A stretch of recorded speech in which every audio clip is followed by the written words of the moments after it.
आज तर डी-मार्टला असं काही घडलं की आमच्या पायाखालची जमीनच सरकली. तसा हा व्हिडिओ खूप जुना आहे, खूप जुना म्हणजे 5 महिने आधीचा.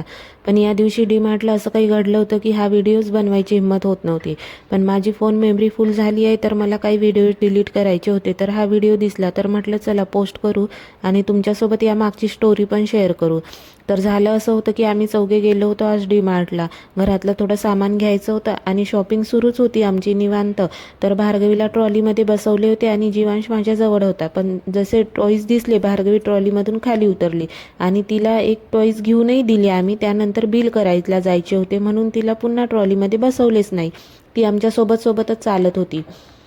पण बिलिंग काउंटरच्या तिथे खूप गर्दी असल्यामुळे भार्गवी तिथे हरवली. एक जेंट्स होते, त्यांचा आणि सुहासचा ड्रेस सेम असल्यामुळे ती त्यांच्याच मागे मागे गेली आतल्या साईडला आणि भार्गवीला तिथेच काउंटरला आम्ही शोधतोय. एवढं घाबरलो होतो काही सांगू शकत नाही. सगळ्यांना विचारत होतो. भार्गवीचे पिंक कलरचं स्वेटर घातलेलं होतं, तर पिंक कलरचं स्वेटर घातलेली छोटी मुलगी बघितली का?